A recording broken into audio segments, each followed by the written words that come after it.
하나님 말씀은 다니엘서 4장 4절부터 12절까지 먼저 읽겠습니다. 나 느부갓네살이 내 집에 편히 있으며 내 궁에서 평강할 때에 한 꿈을 꾸고 그로 말미암아 두려워하였으니 곧 내 침상에서 생각하는 것과 머릿속으로 받은 환상으로 말미암아 번민하였었노라. 내가 침상에서 나의 머릿속으로 받은 환상이 이러하니라. 내가 본즉 땅의 중앙에 한 나무가 서 있는 것을 보았는데 높이가 높더니 그 나무가 자라서 견고하여지고 그 높이는 하늘들에 닿았으니 그 모양이 땅 끝에서도 보이겠고 그 잎사귀는 아름답고 그 열매는 많아서 만님이 먹을 것을 들만하고 들짐승이 그 그늘에 있으며 공중에 나는 새는 그 가지에 깃들이고 육체를 가진 모든 것이 거기에서 먹을 것을 얻더라. 네, 원전으로 보는 다니엘, 다시 보는 다니엘 네 번째 시간 다니엘서 4장의 말씀을 통해서 큰 나무를 본 느부갓네살의 꿈이라는 제목으로 말씀을 상고하겠습니다. 다니엘서는 12장까지 있는데요. 1장과 2장 4절 전반부까지는 히브리어로 돼 있고 또 8장부터 12장까지도 히브리어로 돼 있고 중간에 2장 4절 하반절부터 7장 마지막까지는 아람어로 돼 있습니다. 그러니까 오늘 이 4장도 내용은 아람어로 돼 있습니다. 그러니까 이 아람어로 돼 있는 부분은 하나님이 어떻게 이방인들을 통해서 역사하시는가 그런 내용들이 담겨 있는 것이죠. 여기 중심이 이제 하나님이 사용하시는 사람의 가운데 중심적인 인물이 바벨론의 왕인 느부갓네살입니다. 오늘 이제 큰 꿈을 꾸고 또 번민에 휩싸인 것을 볼 수가 있습니다. 여기서 오늘 보면 꾼 꿈은 큰 나무를 꿈꾸게 됩니다. 근데 물론 이 나무는 오늘 22절에 보면 다니엘이 그걸 풀어주죠. 왕이여 이 나무는 곧 왕이시라. 그래서 느부갓네살 왕이 앞으로 어떤 사람이 될 거라는 것을 미리 하나님이 이 큰 나무를 통해서 알려주신 것입니다. 우리는 하나님이 이 말씀을 통해서 하나님이 어떤 하나님이셨고 어떻게 이끌어 가실지를 우리는 성경이 있기 때문에 그걸 알 수 있지만 성경이 없는 사람들은 이렇게 꿈을 통해서 이렇게 알려주는 것 같습니다. 물론 이 바벨론 왕이 하나님을 믿는 사람은 아닙니다. 그러나 하나님은 이 지구상에 태어난 모든 사람들을 다 주관하시고 역사하신 하나님이죠. 그 사람이 그것을 깨닫고 따르든 깨닫지 못하든 관계없습니다. 그래서 다니엘서는 다니엘서의 전체를 제목을 정하자면 역사를 주관하시는 하나님 이렇게 정할 수가 있는데요. 그에 해당되는 구절이 다니엘서 4장이 나옵니다. 3번이나 나오죠. 다니엘서 4장 17절에 보면 지극히 높으신 이가 사람 나라를 다스리며 그 뜻대로 그것을 누구에게든지 주시며 이제 이 말이 또 한 번 더 나오고요. 또 25절에 보면 지극히 높으신 이가 사람 나라를 다스리시며 자기 뜻대로 그것을 누구에게든지 주시는 줄을 그리고 또 마지막으로 세 번째로 이 다니엘서 4장 32절에 보면 지극히 높으신 이가 사람의 나라를 다스리시며 자기 뜻대로 그것을 누구에게든지 주시는 줄을 이렇게 똑같은 문장이 3번 나오는 게 그러니까 이 사람 나라 이게 사실은 이 마귀가 막노릇하는 세상에 있는 나라지만 그 배후에는 하나님이 그것을 주관하신다는 것입니다. 마귀가 활동을 해도 하나님이 허락하신 범위 내에서 활동하죠. 욥기에 보면 그 욥에게 시험을 주고 해를 주고 하는 모든 일들이 그 사탄이 하나님 허락하여서 그 일을 하는 것을 볼 수 있습니다. 그런 하나님 지금도 마찬가지예요. 그죠? 익산에서 어떤 일이 벌어진다. 모슬렘 할랄의 식품 공장이 세워진다. 뭐 해도 그것도 하나님의 주관하에서 그런 일이 벌어지는 것이죠. 그러니까 그 하나님 하시는 일을 이거를 하지 말라 없애라 그건 인간의 뜻이 아닙니다. 하나님이 하시는 일을 보면서 우리가 하나님 뜻을 깨닫는 것이 오히려 우리에게는 더 필요한 자세가 아닌가 생각이 듭니다. 이런 꿈을 보여주신 것도 마찬가지로 그걸 깨닫지 못하는 인간을 보고서 하나님은 그걸 보여주신 것이죠. 오늘 문장 중에 보면 하나가 낯익은 문장이 나오죠. 12절에 보면 공중에 나는 새는 그 가지에 깃들이고, 이렇게 이 말씀이 마태복음에도 있거든요. 마태복음 13장 31절에 보면 또 비유를 들어 이르시되 천군 마치 사람이 자기 밭에 갖다 심은 겨자씨 하나 같으니 이는 모든 씨보다 작은 것이로되 자란 후에는 풀보다 커서 나무가 되매 공중의 새들이 와서 그 가지에 깃들었느니라. 우리는 이렇게 한 나무가 굉장히 커져가지고 거기에서 새들이 깃들고 어떤 그 그늘된 데서 쉴 수 있고 그러면 이게 좋은 거로 생각합니다. 그죠? 그리고 이게 교회가 부흥할 때 이 단어를 많이 쓰죠. 그죠? 조그만 씨 하나 있는데 이게 이렇게 커졌어. 그리고 이 마태복음 13장에 연이어서 또 한 비유가 나오죠. 이 천국을 비유하면서 어떤 여자가 이 가루 서말 속에다가 누룩을 어떤 집어넣어서 부풀린 것과 똑같다. 이렇게 하는, 천국은 그렇게 확장되고 부흥하고 증가되는 것이다. 이렇게 사용되는 구절이 마태복음 13장에 있는 구절인데, 똑같은 것이 이제 다니엘서에 나옵니다. 이것이 과연 좋은 것일까 나쁜 것일까 뒤에 나오는데 결론은 이게 나쁘다는 얘기입니다. 교만해진다는 얘기예요. 교만해서 나오는 새도 사실은 이 마귀를 마태복음 보면 그 새는 곡식을 쪼아먹는 새는 마귀다 그러는 겁니다. 그래서 특별히 마태복음에는 그 내용을 보면은요, 그 겨자씨 하나 심었는데 이게 커졌다는 겁니다. 사실은 겨자씨 용도는 뭘까요? 이스라엘 사람들은 그 겨자를 어릴 때 그건 나물 무쳐 먹는다 그래요. 오늘 우리가 점심에도 콩나물을 해서 이렇게 준비해 주셨는데, 이게 만약에 콩을 심었는데 이게 콩을 가지고 콩나물 정도가 돼야 되는데 이게 그냥 큰 몽둥이가 됐다고 해보세요. 그걸 우리가 먹을 수가 있겠나? 그때 사용되는 것이 그 비유가 이게 겨자씨가 나무가 된 비유였는데, 지금도 이 느부갓네살 왕이 이렇게 교만해질 거라는 것입니다. 그때 하나님이 어떻게 하실지, 그 전에 어떻게 해야 되는지 그것을 꿈을 통해서 알려주신 것입니다.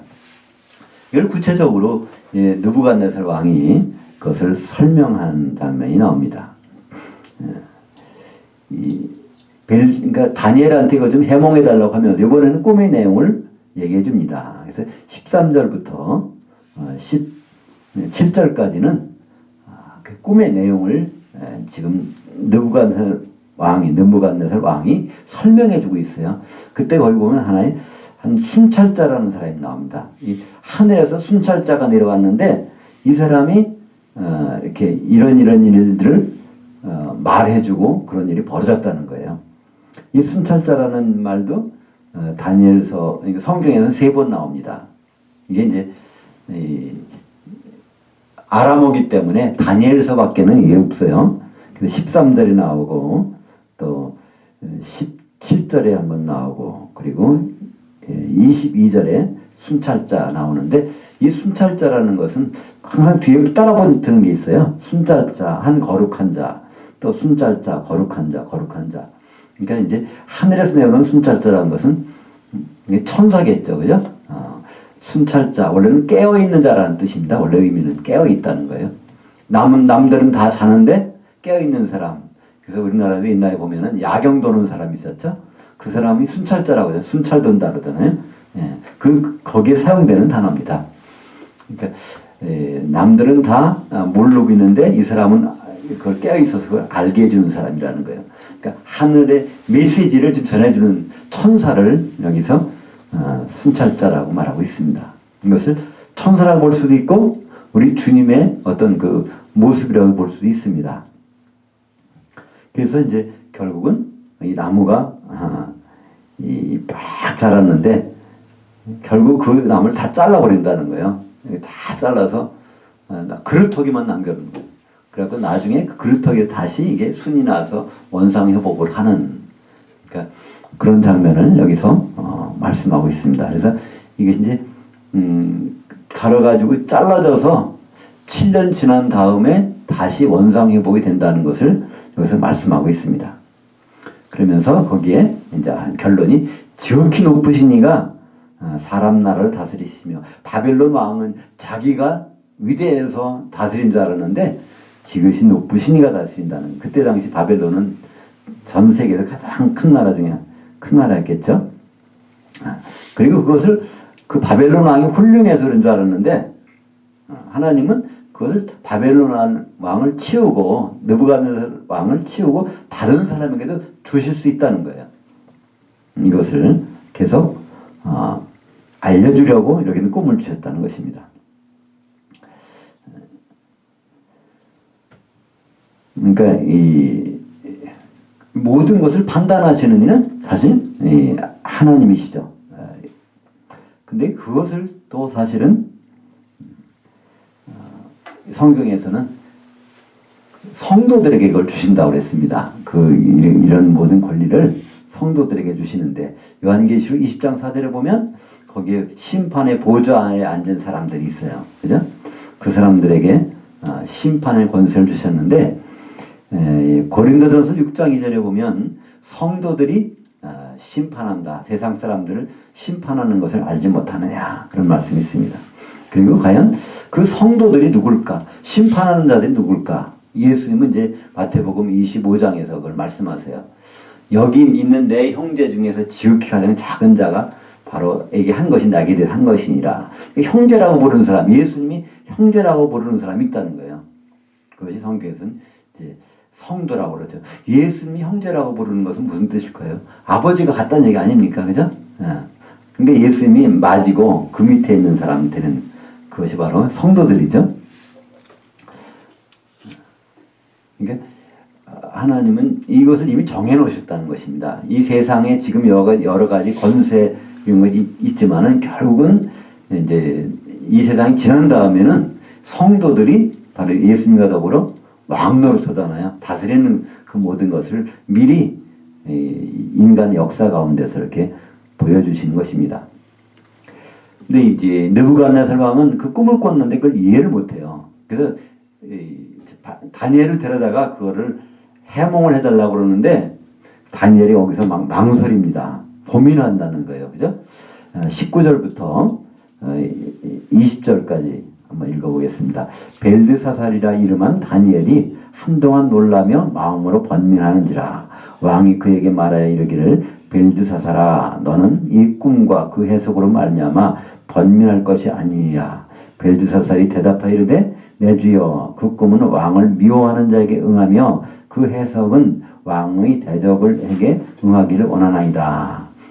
그러니까 다니엘이 쪼물쪼물하니까 이게 좀 느부갓네살 왕이 거기서 그러지 말라는 거예요. 괜찮다고 하는 겁니다. 근데 사실은 다니엘에 의해서 이 해몽하기 전에 우물쭈물했을까요? 그 뒤에 이제 설명이 나오죠.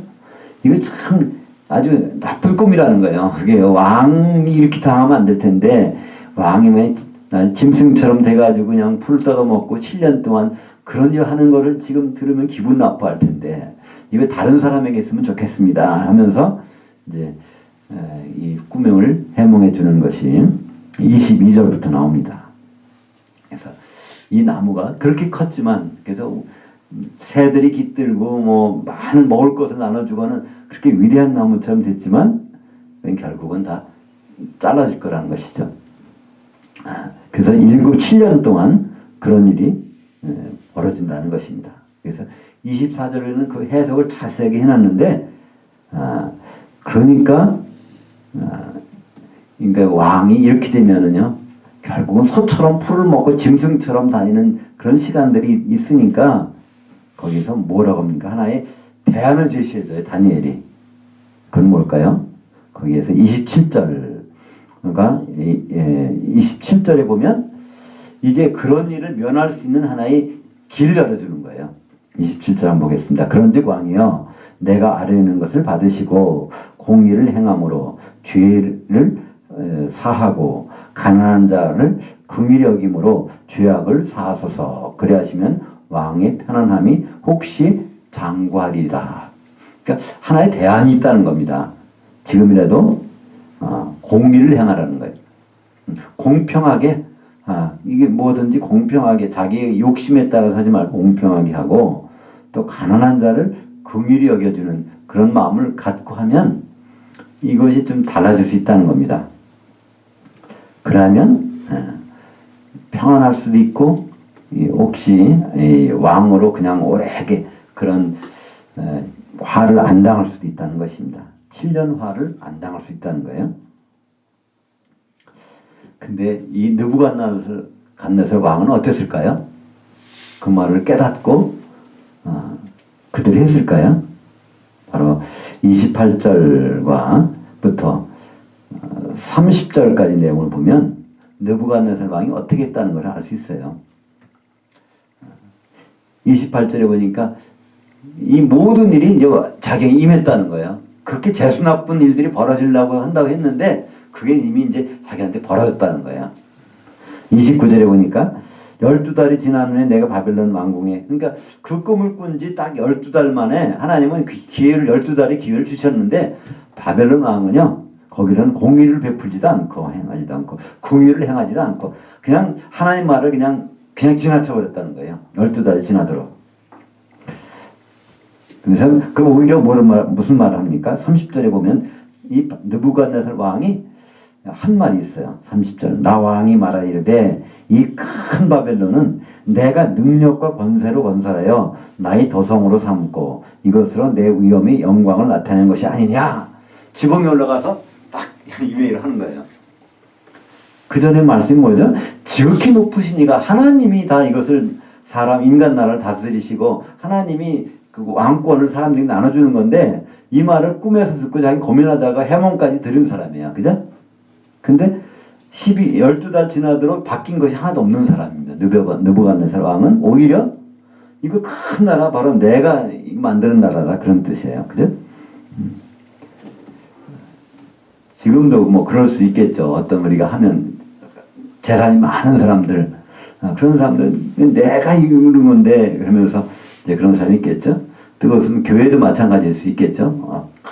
큰 교회 있다 그러면 이제 만약 그런 분이 이제 은퇴한다고 할 때 이거 내가 이루는 거인데 이렇게 할 수도 있어요. 그죠? 근데 그거를 하나님은 가장 싫어하신다는 거예요. 그죠? 결국은 그 말 했더니 이제 바로 일어난다는 것입니다.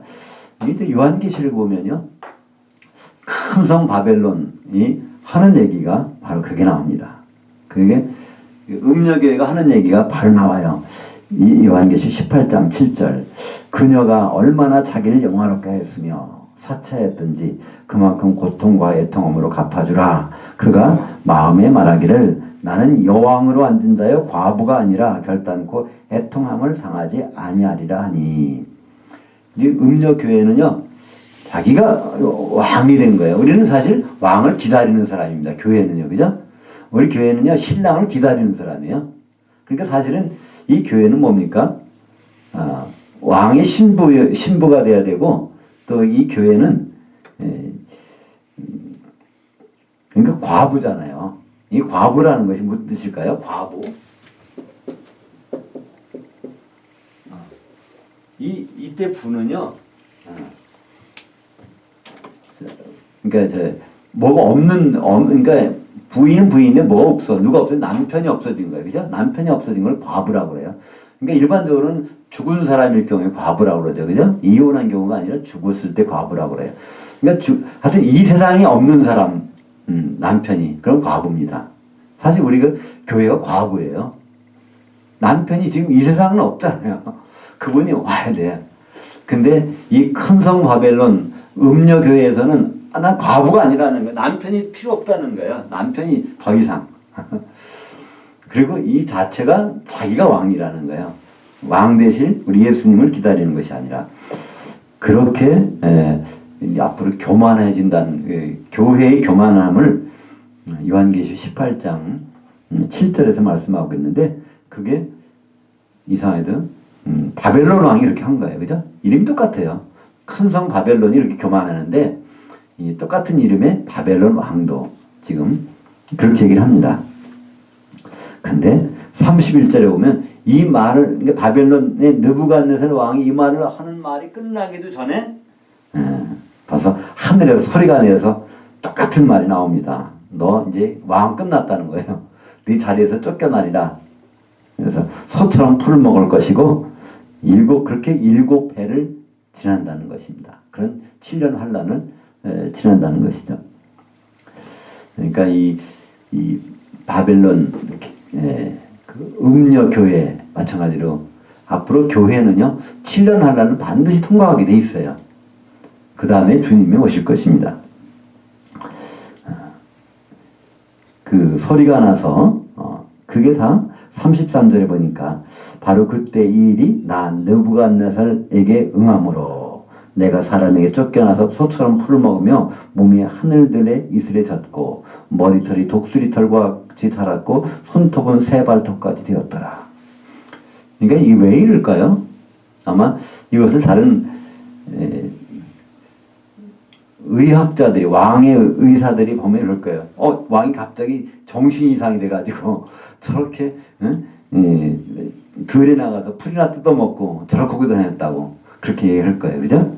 그러나 이것은 하나님이 미리 보여주신 대로 그대로 된 것을 말씀하고 있습니다. 그러니까 여기서도 바로 여호와 하나님이 하신 일이 나오잖아요. 나는 대기하는 거야. 한번 말하면 그걸 꼭 대기하는 하나님이야. 먼저 꿈으로 보여주셨어요. 이렇게 네가 바로 그렇게 교만하면 그러면 하나님이 7년 동안 소처럼 풀을 먹고 들에 가서 이슬에 젖고 하는 일을 당하리라. 그것을 반복해서 말씀해 줬는데도 이게 안 하는 겁니다. 하나님 드디어 여호와의 이름대로 일을 하시는 것이죠. 그래서 그것을 소처럼 풀을 먹으면 몸이 하늘들의 이슬에 젖고 이 독수리 털과 같이 되었고 손톱은 새발톱과 같이 되었더라. 그러니까 이 손톱을 깎질 않은 모양이죠. 그냥 7년 동안 안 깎아보세요. 그러면 휘어져서 완전히 이렇게 되지. 짐승처럼. 그러니까 짐승들은 그걸 깎을 생각을 되게 않잖아요. 물론 이제 강아지나 개들 보면은 그냥 어디다 막 다리 훑어가지고 손톱을 깎는 게 있지만은 대개는 그냥 이렇게 구부러져 있잖아요. 이 왕도 마찬가지 같아요. 왕일 때도 자기가 손톱 깎겠어요? 왕일 때는 손톱 깎아주는 희녀가 다 있겠죠. 근데 이제 들에 나가서 있다 보면 짐승처럼 돼버립니다. 그러고 나서 약속하신 대로 그게 무한정 그러는 것이 아니라 하나님 7년을 정해놓으셨어요. 그러니까 7년이 딱 되니까 하나님은 거기서 그루터기에서 싹이 나듯이 다시 회복시켜 주시니까 이때 느부갓네살 왕은 하나님을 찬양하고 경배합니다. 그래서 오히려 감사. 그러니까 느부갓네살 왕은 그때마다 감사하고 하나님 찬양. 1장에서도 그렇죠. 또 2장에서도 3장에서도 계속해서 하는 느부갓네살 왕은 이렇게 해요. 그러나 이 사람은 예수 믿는 사람은 아닙니다. 그때뿐이에요. 그 현상 나타날 때만 그러는 거죠. 우리도 바로 느부갓네살 왕과 같은 사람들이 아닐까요? 우리는 어떤 때는 하나님께 경배하고 그 뜻대로 하지만은 시간 지나면 다시 원상 회복되는 거잖아요. 느부갓네살 왕은 항상 이렇게 원상 회복이 되는 사람입니다. 하나님을 섬기고 찬양하고 감사하다가도 조금 지나면 다시 또 원래로 돌아가는 사람이에요. 왜 여기다가 이 느부갓네살의 이야기를 성경은 기록해 놨을까요? 우리 보고 한번 다시 우리를 돌아보라는 말씀 아닐까요? 그래서 고백하는 것이 있습니다. 느부갓네살 왕이 고백하는 장면이 있어요. 바로 우리는 그걸 한번 잘 들어볼 필요가 있을 것입니다. 이 35절부터 37절까지가 고백의 내용인데 한번 느부갓네살 왕이 어떻게 고백하는지 여호와 하나님에 대해서 땅의 모든 사람들을 없는 것 같이 여기시며 하늘들의 군대에게든지 땅의 사람에게든지 그는 자기 뜻대로 행하시나니 그의 손을 금하든지 혹시 이르기를 내가 무엇을 하느냐고 할 자가 아무도 없도다. 하나님한테 그걸 금할 수도 없고 하나님 왜 이렇게 해요? 이거 할 수도 없다는 거예요. 37절에 그러므로 지금 나 느부갓네살은 하늘들의 이 왕을 찬양하며 칭송하며 경배하노니 그의 일이 다 진실하고 그의 행하심이 의로우심으로 교만하게 행하는 자를 그가 능히 낮추심이라. 느부갓네살 왕은 자기가 교만했다는 거예요. 근데 그렇게 했더니 결국 7년 동안 자기는 짐승처럼 사는, 그걸 살아본 사람입니다. 그렇게. 근데 이 사람은 다행이에요. 그죠? 7년 만에 이거 끝났으니까. 그러니까 우리 요한계시록 보면은요, 하나님 뜻에 순종해서 순교한 사람도 있고 들림받은 사람도 있지만, 그 중에 사대교회, 두아디라 교회 사대교회는 7년 환란 기간을 그냥 통과합니다. 그죠? 그때 후 3년반을 통과한다는 얘기는요, 짐승의 표를 안 받으면 불가능하잖아요. 그죠? 먹을 수도 없고 입을 수도 없고 아무 활동 못 하니까, 그 짐승의 표이 없으면. 그렇다는 얘기는 그 3년 반 동안을 살아있었다는 얘기는 그걸 분명히 받았다는 얘기예요. 그죠? 그랬으면 그들은 반드시 해야 될 것이 있어요. 주님 오시기 전에. 이제 7년의 환란이 다 끝났어요. 그럼 주님이 이제 오실 겁니다. 그때 반드시 그들에게 해야 될 일이 있단 말이에요. 그게 뭘까요? 회개하고 돌이키라는 얘기입니다. 요한계시록 3장 3절에 사대교회에게 주신 말씀입니다. 그러므로 내가 어떻게 받았으며 어떻게 들었는지 생각하고 지켜 회개하라. 만일 일깨지 아니하면 내가 도둑같이 이르르니 어느 때에 내가 이르는지 내가 알지 못하리라. 그러니까 내가 어떻게 받았으면 어떻게 들었는지 생각하고, 이게 이제 회개하라. 그러니까 이제 그냥 짐승의 표를 다 받았을 거예요. 근데 이때라도 회개를 해야 된다는 거예요. 요한계시록 2장 2절에 보면 여기는 이제 두아디라 교회에게 마찬가지로 이런 말씀을 주십니다.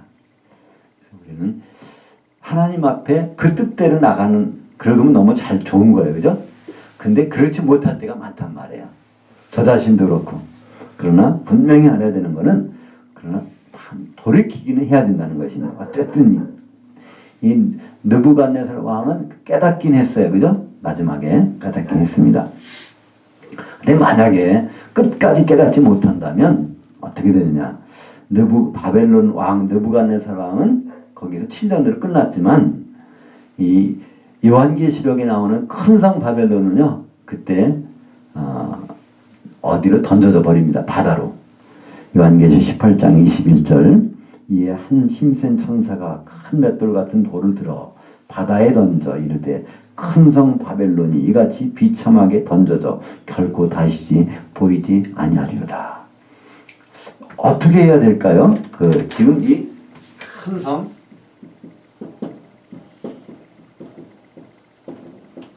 바벨론은요, 이제 맷돌에 달려가지고 바다에 빠쳐지게 돼요. 그러면 이런 상황이 날 때, 그러면 어떻게 돼야 될까요? 성경에서는 요한계시록 18장 4절은 그 해답이 있습니다. 거기서 나오라는 거예요. 여기서 바벨론에서 나오라는 거예요. 그 사람들이 받을 해를 같이 받지 말라는 것입니다. 지금 우리에게 주는, 바벨론을 통해 주신 메시지는 그런 것입니다. 마지막이 되면 그 안에서 어떻게 그들과 더불어 뭘 해보려고 생각하지 말라는 얘기예요. 그 전까지는 그런 가능성이 있겠지만, 그랬다가 나중에 요한계시록 20장 12절 13절에 보면 이 바다에서 죽은 자들 다 내주매, 그때 한번 재판을 받는 장면이 나옵니다. 성경에서는, 요한계시록에서는요, 복이 있나니 복이 있나니 복이 있다 하는 말을요 7번 나옵니다. 요한계시록에. 근데 맨 마지막에 나오는 것이 요한계시록 22장이 나와요. 요한계시록 22장 14절 한번 볼까요? 자기 두루마기를 빠는 자들은 복이 있으니 이는 그들이 생명나무에 나아가며 문들을 통하여 그 성에 들어갈 권세를 받으려 함이로다. 그러니까 이건 바로 주님이 오시기 전에 바로 직전 상황에 여기서 말씀하는 거예요. 직전 상황에. 그때 어떤 일을 하더라도 이것만 하라는 거예요. 자기 두루마기를 빤다는 것은 자기 모든 행위, 그것을 결국 십자가의 보혈로 씻는 것이죠. 돌이키는 것이, 십자가의 보혈은 어디 있을까요? 바로 교회에 있는 것이죠. 하나님이 피로 사신 교회, 그것이 바로 십자가를 주님 지신 이유니까, 거기에는 들어있지 않지만 괄호를 열고서 제가 하나 집어넣은 것이 있습니다. 설사 짐승의 표를 받았었을지라도 돌이켜야 된다는 거예요. 주님 오실 때가 되면. 그 정도는 아예 그걸 안 받는 거 좋지만 만약에 받았다면 반드시 돌이키는 것. 오늘 다니엘서 4장을 통해서 하나님은 바벨론 왕이 어떻게 했다는 것을 보여주십니다. 그리고 바벨론은요, 시작은 바벨탑부터 시작됐고요. 그리고 이 바벨론은 뭘 상징합니까? 큰 앞으로 교회의 모습이에요, 사실은. 바벨론, 큰 성 바벨론, 음녀. 이 모습을 볼 때, 이게 나무 얘기가 아니라는 것입니다. 이 큰 나무 얘기, 이 나무에서 이게 벌어진 일들이 나무의 얘기가 아니라는 것이죠. 바로 우리도 이렇게 교만해지면 언제든지 하나님의 낮추심을 당하게 될 것입니다. 그러나 낮추심을 당할 때 거기 순종해서 회개하게 되면, 돌이키게 되면 하나님은 이제 큰 성에 참여하는 것을 허락하실 것입니다. 우리에게도 여전히 우리 속에서 나타나는 큰 나무의 모습들을 우리가 볼 때가 있을 것입니다.